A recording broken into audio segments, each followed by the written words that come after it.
star sunglasses. And today, my son and I are joining my mom for a hike on Mount Lemon. We are hiking the Butterfly Trail. And while we are hiking the Butterfly Trail, I thought that I would do the author origin story tag. This tag, stop, would you stop it? This tag was originated by Evie Driver, and I was tagged by Michaela Lovett. So, here we go. It's going to be one hell of an adventure.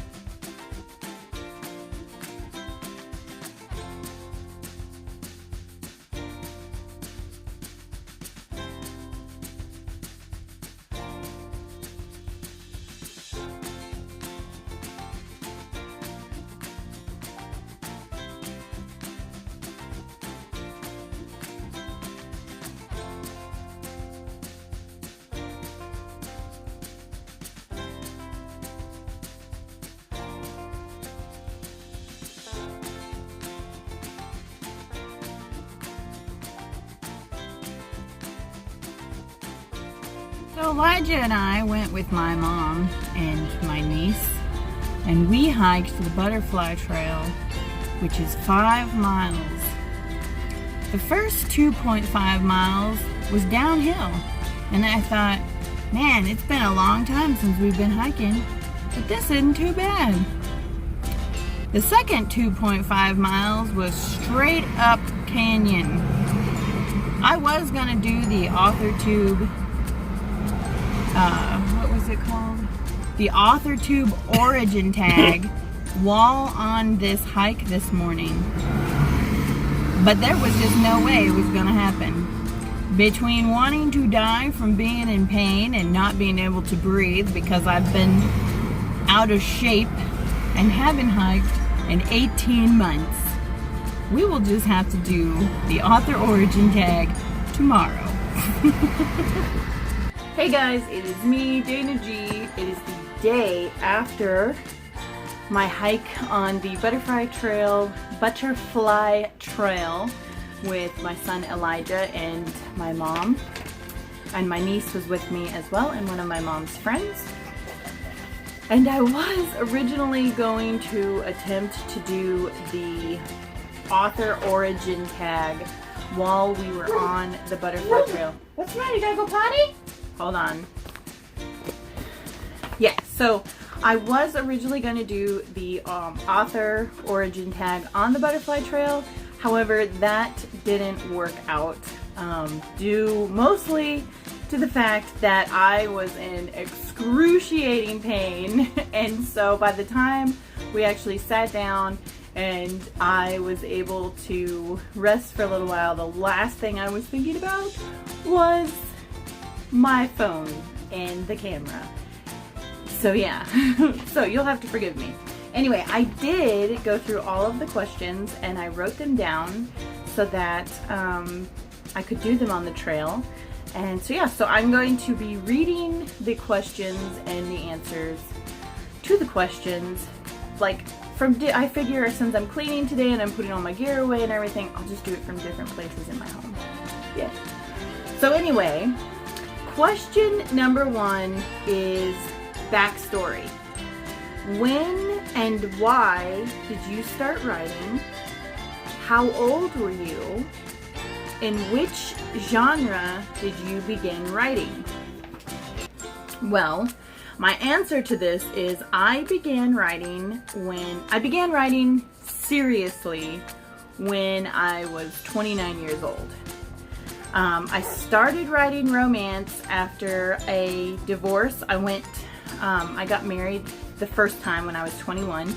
and I had an incredible adventure. We were very, very good friends, and then my ex-husband took a journey that I could not join him on, and so with no ill feelings, we went ahead and parted our separate ways.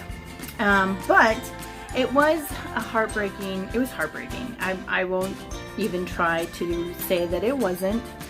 And in order to cope and digest the emotions that I was experiencing, I started writing. And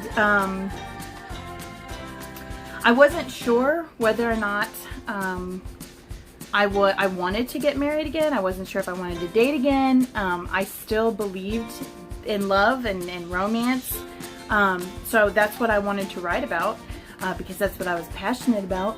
And so I just felt like writing was a healthy way to work through what I was going through at that time in my life.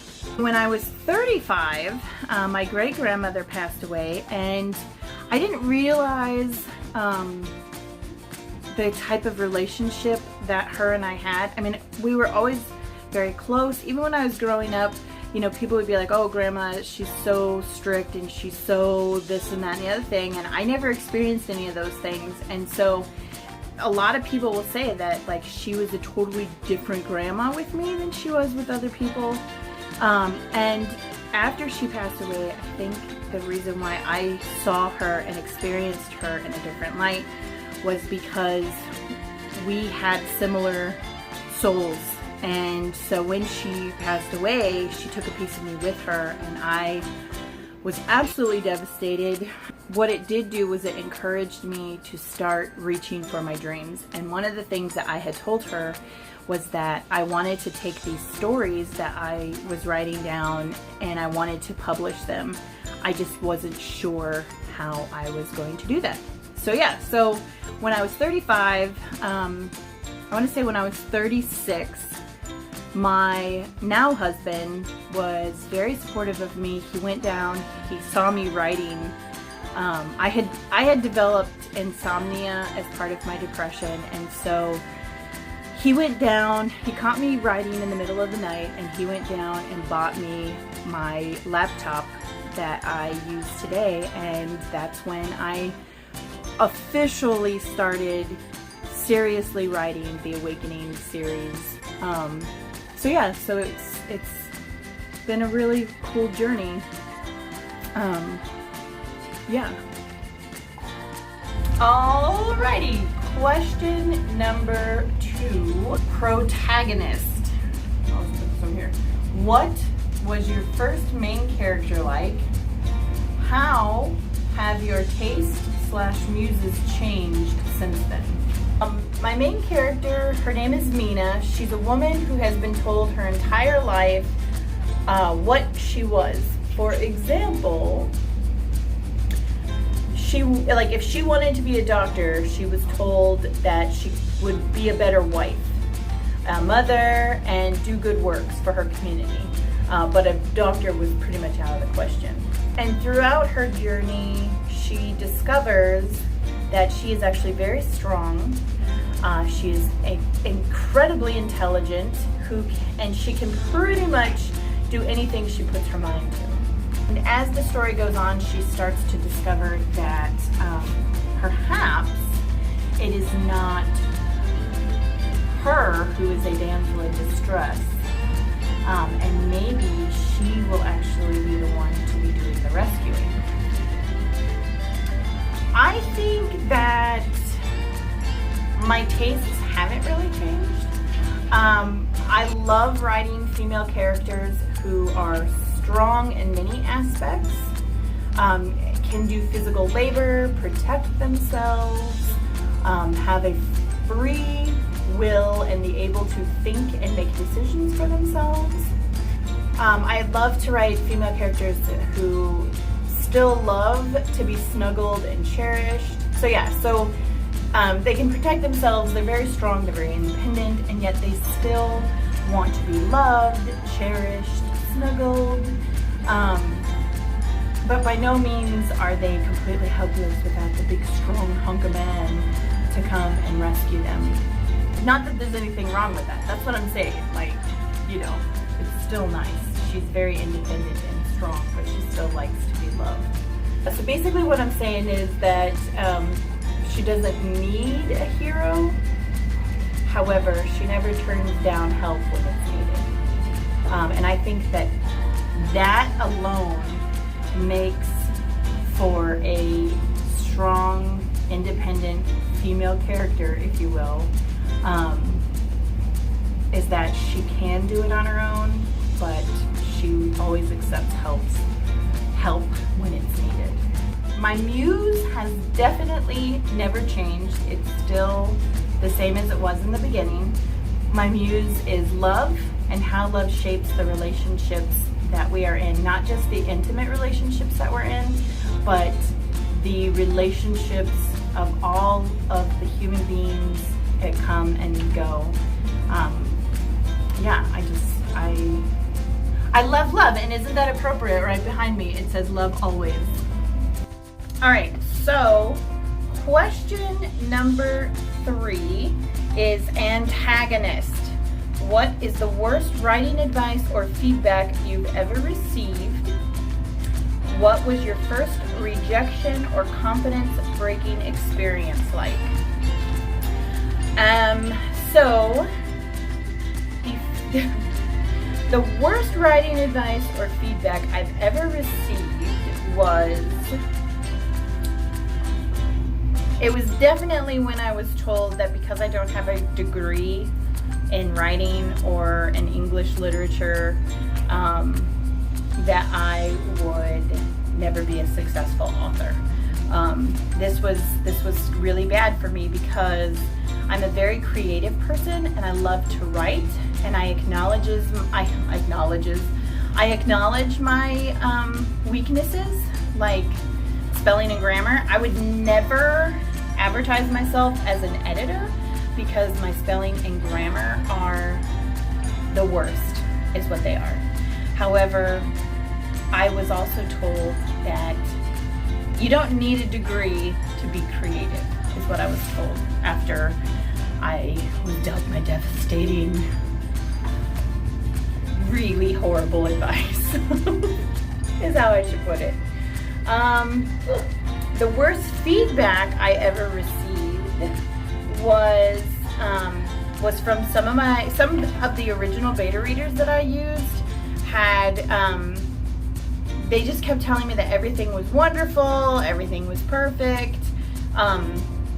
which maybe in their mind it was, and I think that maybe I was really putting too much emphasis in their role and what I needed from them, and I think that perhaps they didn't really understand what it was that I was looking for in them. My first rejection or confidence breaking experience was my mom and I were standing in her kitchen, and I was talking to my mom. It was really close to my book release date, and I was explaining to my mom that I was nervous and I wasn't exactly sure like how the public was going to perceive it, but that I was really excited because it's my first book release. And one of my sisters, I have 4 sisters, 2 of them live on the East Coast, 2 of them live here close to me, and one of my sisters came in and was like, your book is shit and nobody's gonna read it, and just out of nowhere.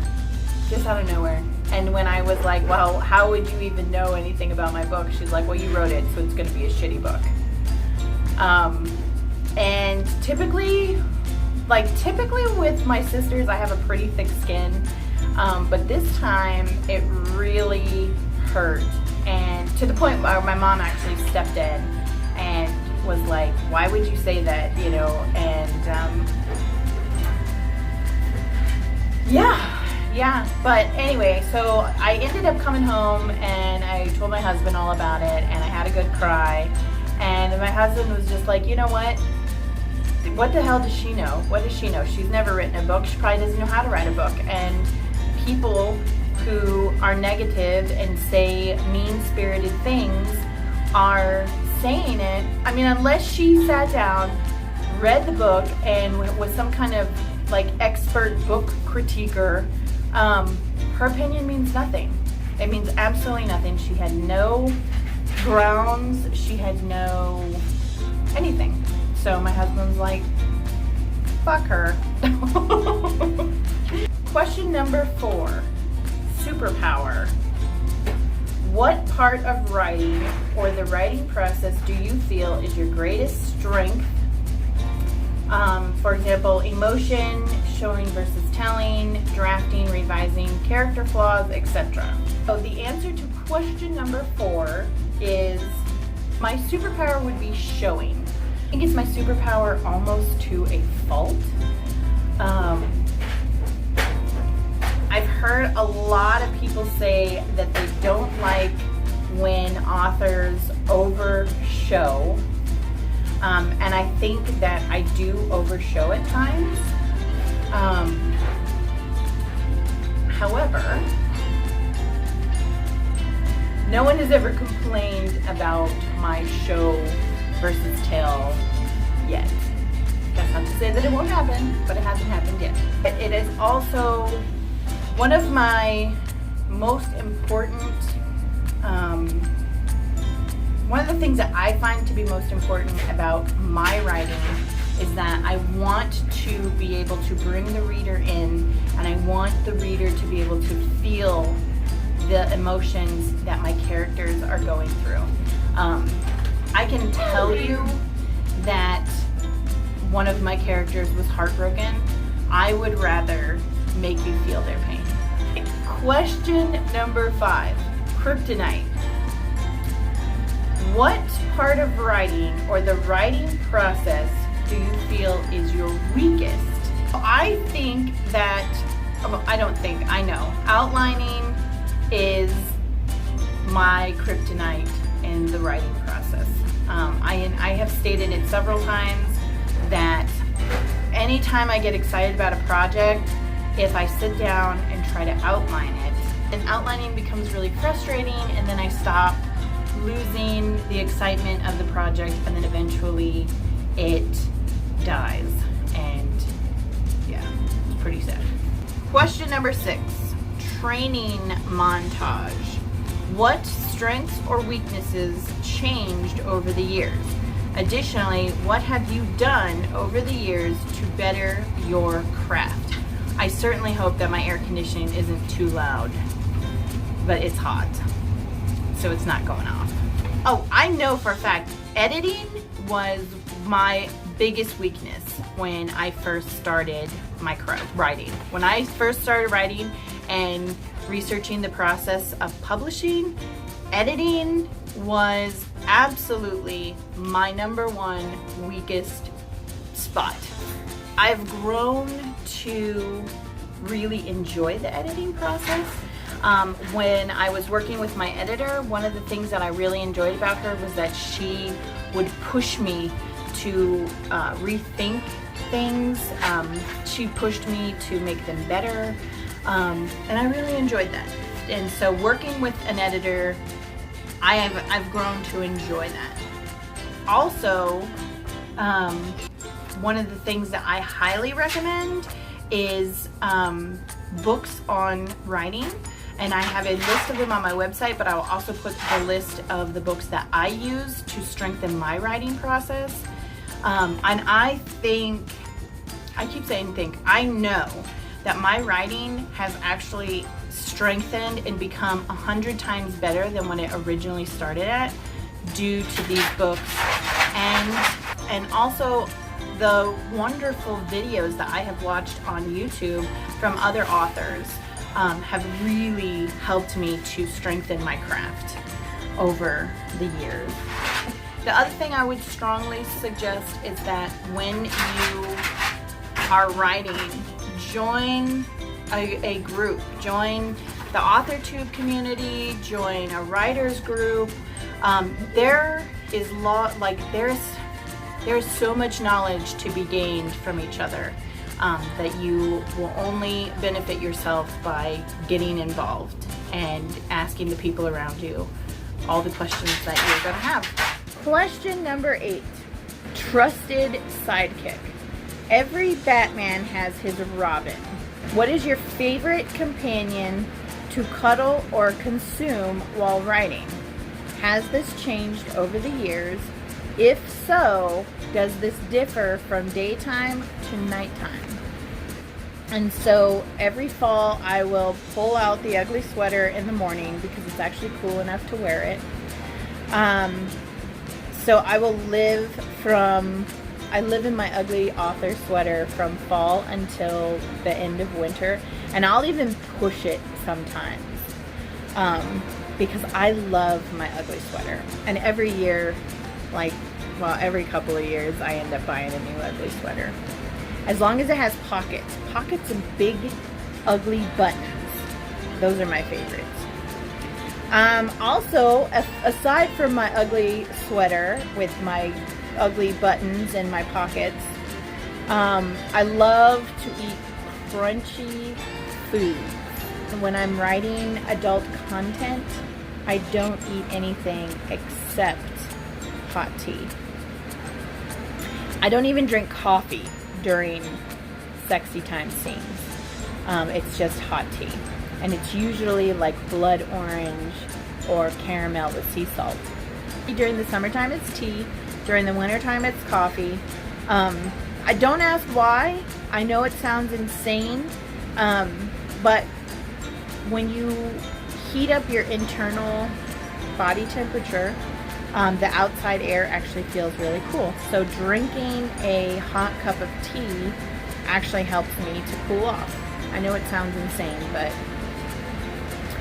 And then if I'm not drinking a hot cup of tea, I'll have sweet tea. It can't be regular Lipton tea. It has to be sweet tea, or I just drink water.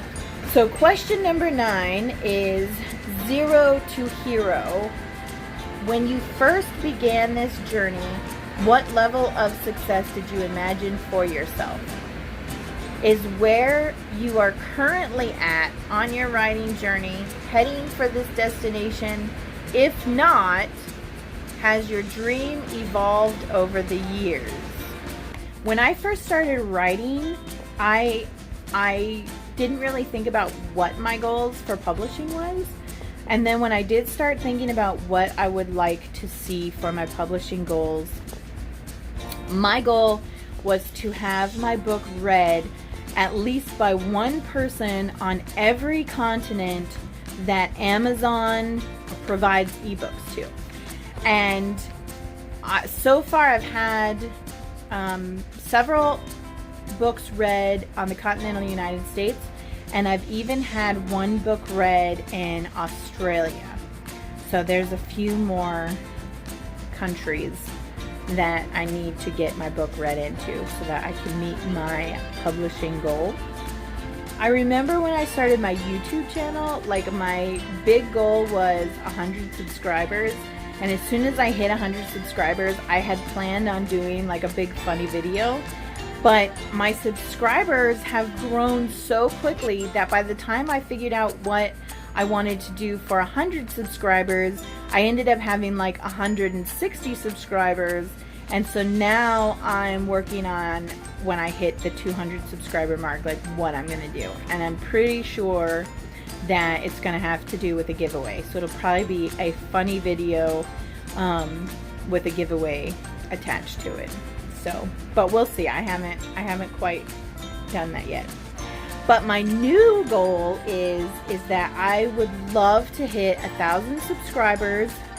And the reason why is because I want to be able to use that new community button where you can post pictures to your story and be a little bit more interactive with your YouTube community and your YouTube friends, because I just think that it'd be really fun. So yeah, so I need to get to 100 or I need to get to 1,000 subscribers. So I need about 800 more subscribers. So make sure you share my channel with all your friends and family. Another one of my main goals, one of my big goals, was that, like, this is a very long-term goal, but I would like to be able to use my writing and my YouTube channel to be like self-sustaining. So eventually my long-term goal is that eventually I would like to be able to use my writing and my YouTube channel to, you know, pay my bills, because that's what it's all about. The last part of this question was, or where you're currently at on your journey heading for that destination. And I put yes. I said where I am at is heading in the right direction for me to meet all of my goals of being famous, and my dreams evolve all the time. And I think that when your dreams stop growing,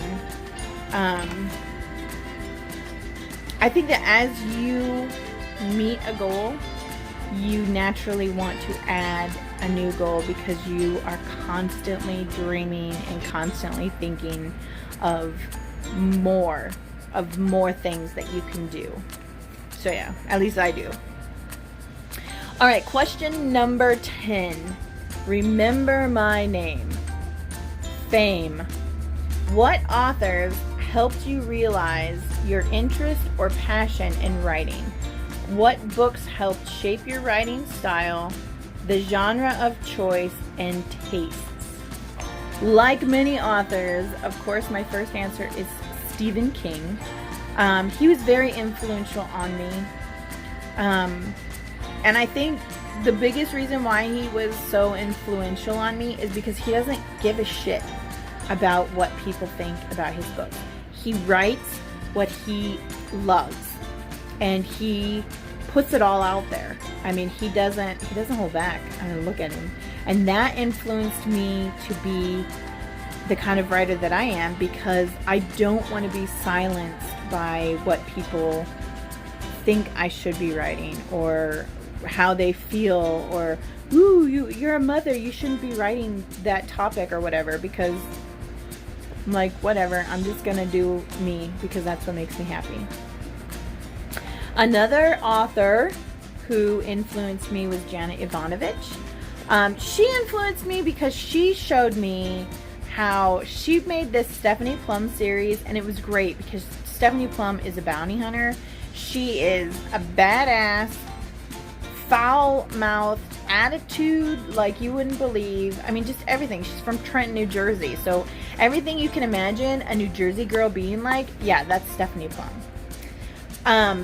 But she also helped me to realize that eventually, like, I think she has 24 books in this series, and eventually it got to the point where I just felt like every book became repetitive, and I didn't want that from my series. Like, I wanted every book to be unique.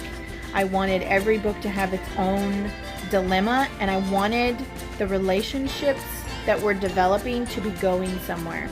And I stopped reading the Stephanie Plum series, I want to say about book 20, just because it did feel so very repetitive, and, you know, it was like, just fucking pick one already. I know you have two love interests, but one is clearly better than the other, so get on with life. And it didn't feel like that was coming anytime soon.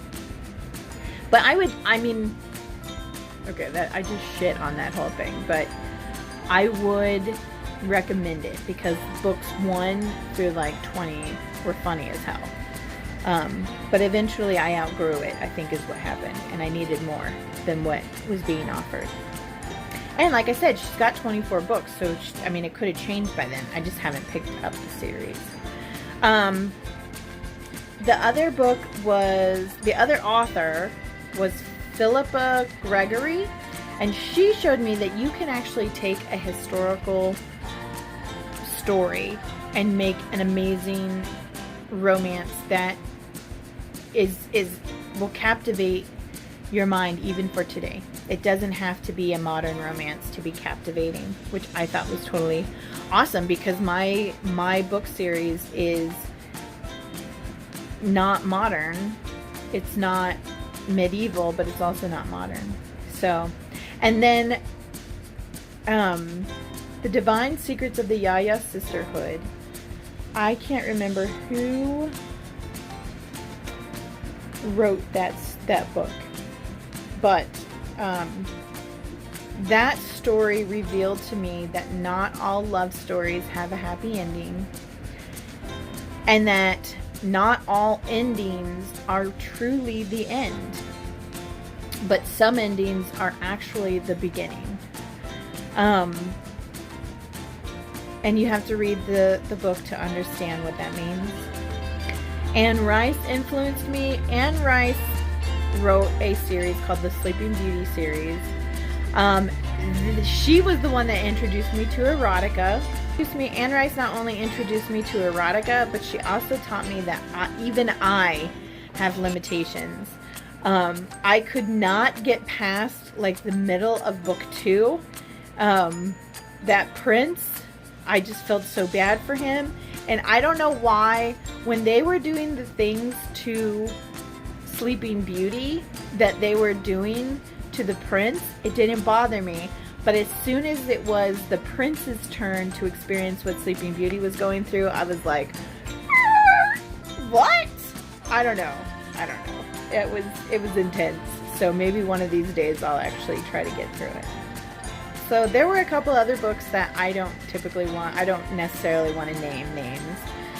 But I did write that there were a few others that taught me that some stuff over and over again makes for a dull series. Another taught me not to screw with tradition too much. And another taught me that BDSM is a culture to a lot of people. And when writing about people's cultures, it is immensely important that you do your research and that you represent them with respect and knowledge, so you don't misrepresent their culture and their way of life. I'm sure y'all know what I'm talking about. And also that it is essential to give your characters intelligence and some kind of a personality. So yeah. Alright, so question number 11. Marvel versus DC. Comparison is dangerous. How has comparing your author journey to others dismantled or helped your own? Any advice to overcome this? There was a time when I started looking at other authors and I thought that I could never be like them, or that I could never hold myself to their standard. I thought that it was encouraging me to be a better me, to be a better writer, but really it was causing me to look at myself and notice that I wasn't good enough, which led me down an endless hole of imposter syndrome. And that led me down a dark hole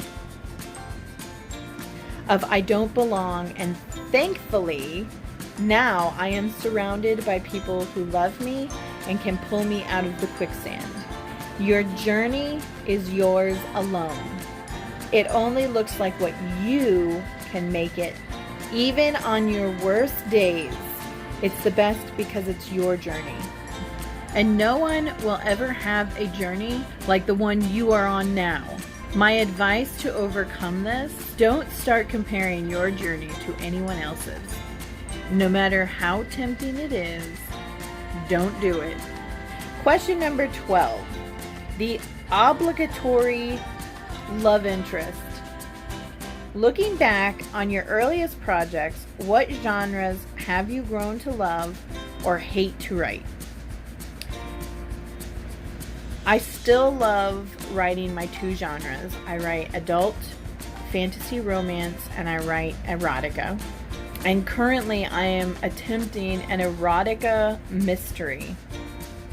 It's actually much more difficult than I ever imagined it would be. I haven't tried writing other genres. So the romance and erotica and then the erotica mystery are the three that I've tried so far. And so far I'm really enjoying all three of them. All right, question number 13. Arch enemies. What are the most common excuses you've given to yourself or outside forces you've overcome to prevented you from writing your story or crush your confidence? Some of the excuses that I have given myself would include, I have to clean the house, then write.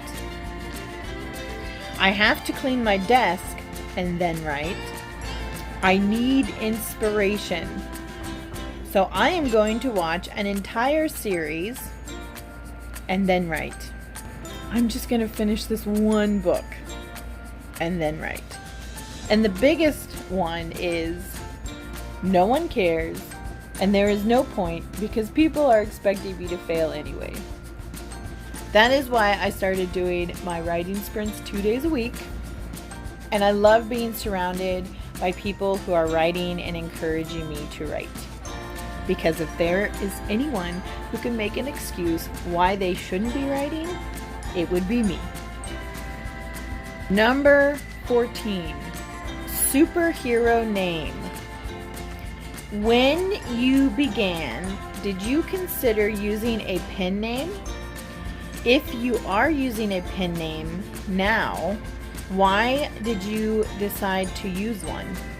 If not, why did you use your real name? Alright, so when I first started writing, I sat down with my husband and we started going through pen names because I was concerned that when I originally started writing, I was only going to write erotica. And I was concerned how that would affect my children, and they are in certain projects, and I wasn't sure if the parents found out that it was me writing these books, how it would affect them and their community projects. Then I started thinking to myself, if their parents are reading these books and find out it's me, why should I care? Because in order to find out it was me, they had to read it, which makes them just as guilty, right? So anyway, the name that my husband and I came up with was Summer Meadow. And I still use it for my erotic writing. And I haven't quite published something serious yet for my erotic writing. But when I do, that's the name that I will use. I decided not to use it for all of my books because the first time that I was sitting down doing a contract with someone and they called me Summer Meadow, I couldn't keep my face straight, and I was like, yeah, I have a hard enough being me. I have a hard enough time just being me, so trying to be someone else is a little bit difficult. So yeah, so I think that pen names are great. I have a lot of friends who write under pen names. It's something that you need to put a lot of thought into, and it's something that you need to be comfortable when you're in public, people calling you by this name, and you also have to be able to answer to this name. So if somebody were to call me Summer in public, I might just ignore them because it's like, what? Oh, it's me. Unless I'm specifically talking about my erotic books. And then I just giggle. I do that a lot. I do nervous giggles. So, alright. So, question 15. Avengers Assemble. Tag a few of your favorite people to do this tag on your channel. Alright, I'm going to be honest with you. This was the most difficult part of this entire thing. Was trying to come up with a small list of people who I would love to hear their origin story. So, out of the hundreds of people that I could choose from. These are the ones that I did choose. It does not mean that I don't want to know your origin story. So this is definitely a tag that I'm going to follow. But the ones that I tagged are Sarah Sharnweber, T.A. Woods, Caro Brown, S.D. Haggis, Savvy, Shannon Caper, and D.L. Tillery. So yeah, I look forward to seeing your guys' videos. Until next time, bye!